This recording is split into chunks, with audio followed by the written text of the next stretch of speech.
Okay, you know what? Without further ado, I'm just going to rant. Okay? That's my segue. That's my freaking Let's segue. go. All right. Marvel, what are we doing? What are we freaking doing, you guys? Real question. Did episode 7 come out? Yeah. Okay. Episode 7 came out. Listen, She-Hulk, ever since episode 3, so in other words, episodes 4, 5, 6, and 7, have been just straight poopers. There are 9 episodes in this season, and we have had 4 consecutive episodes of almost complete jack squat. In episode 7, finally had a small amount of character exposition where Jen, She-Hulk, is talking about the relatable and valid inner turmoil that she feels where, hey, if I'm not my alter ego She-Hulk self, nobody finds me, appealing, valuable, what have you. So I feel like I have to be She-Hulk, but it feels like I'm cheating because when I turn into She-Hulk, I didn't ask for these powers. I didn't do anything to earn them. So genuinely, good bit of monologuing that lasts somewhere between 30 and 45 seconds. And that is easily the single most valuable part, 30 to 45 seconds out of the last 4 episodes combined. I don't know what we're doing. There was no character development up until that point. There's no story to tell. We had an episode about a wedding, and here's the thing: Marvel knows it's not good. They started the episode 6, the wedding episode, with Jen Walters doing the whole fourth wall break, which, by the way, is just so distracting because it happens once an episode, so it's not a routine or regular part of each episode. It's just once an episode? I think it's really just once an episode. That's weird. It's very awkward every time it happens. But her fourth wall break towards the beginning of the wedding episode, she turns to the camera, and I'm not going to get this word for word, but we're going to go verbatim. Says, "You're probably asking yourself, isn't this a really inappropriate time for a self-contained wedding episode?" And I'm like, yes, we are. And it still happens. It still happens. And Riley, they cast, I feel so bad for Tatiana Maslany because she is a good actress. She deserves better than this. And frankly, the character of She-Hulk could be interesting. Really could be. Right. That 30 seconds of dialogue. Lean into that.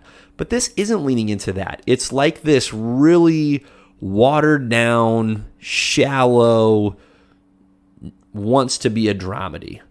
And they had an opportunity in the first 3 episodes where there were a lot of cameos from other Marvel characters, and that's great. Lean into that. That's a real opportunity for a strength of the show to bring in additional Marvel characters. You don't have to fly solo, but they've really gotten away from that, and the show is suffering so badly. And as I reflect back on the shows we've had most recently, I still haven't watched Ms. Marvel.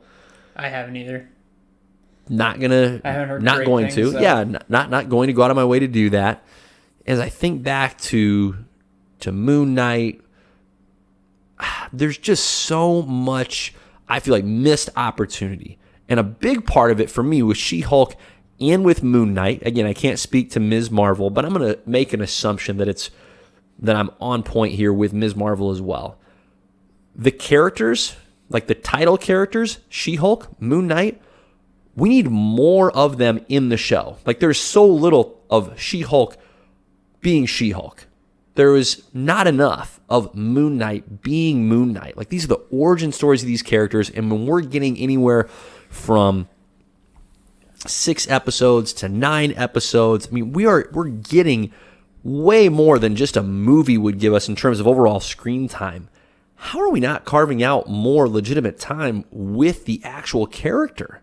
Right? I think back to Moon Knight, that scene in the last episode where it just, he blacks out and we don't get to see how he takes down Ethan Hawke's character. It's we just got cheated out of a great action scene. Can you imagine? Are you kidding?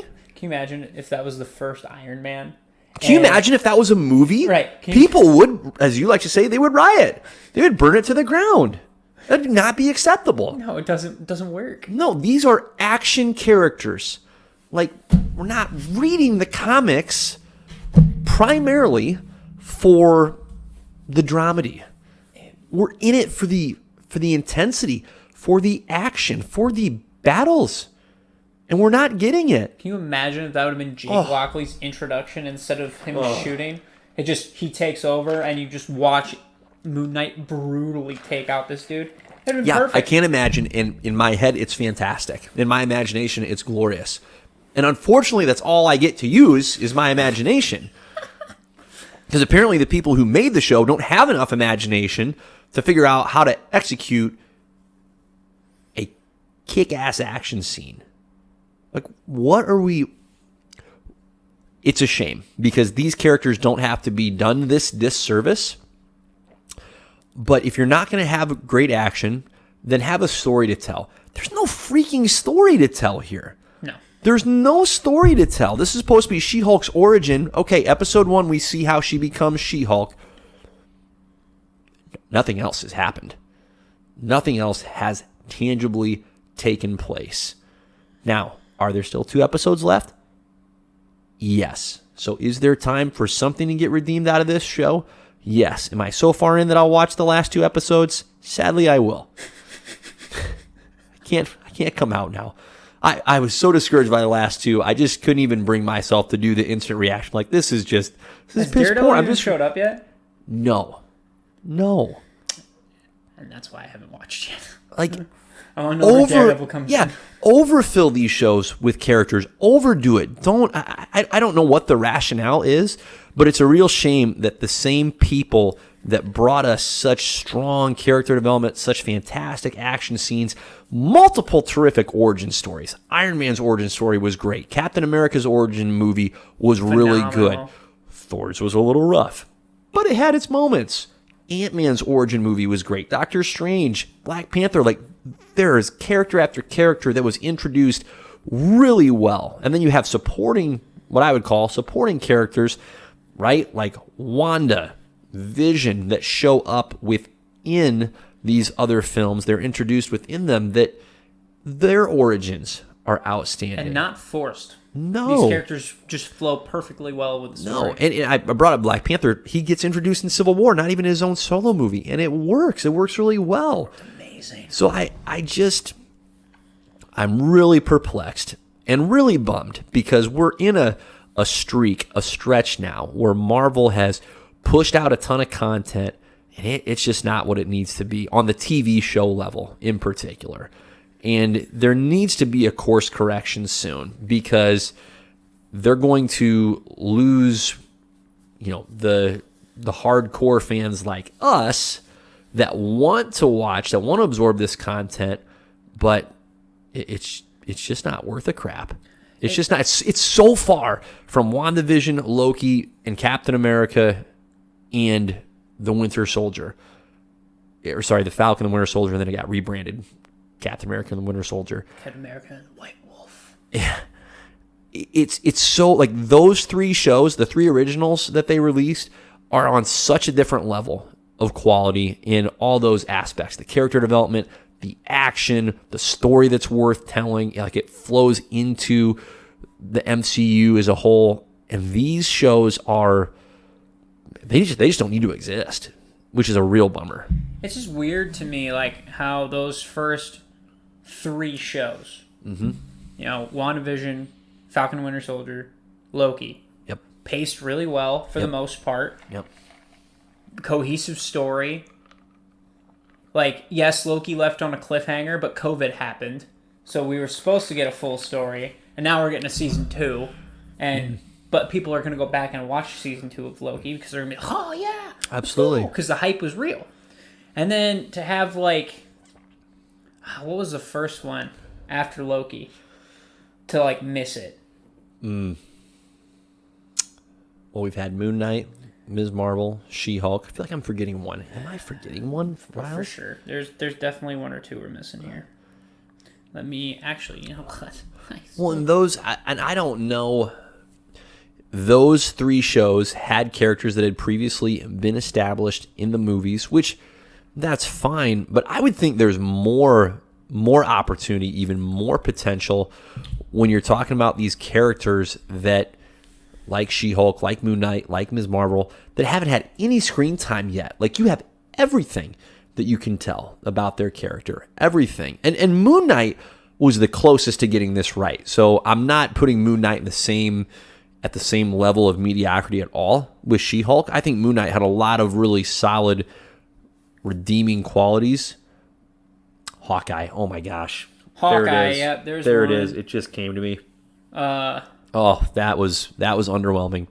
I remember being excited for that, like genuinely anticipating that show. Right. Hawkeye's pacing was not good. She-Hulk's pacing was not good. Moon Knight's pacing was not as bad as the other two, but there's a lot of intrigue in that show, right? With all the split personalities, and they told a really good portion of his origin very well.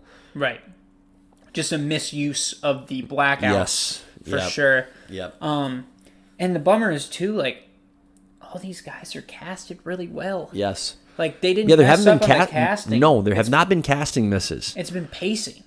Yep. Pacing has been the main issue. And unresolved storylines that are introduced so early in the show. Like, you remember how with Hawkeye, the Watch, right? From episode 1, the Watch is a really big deal.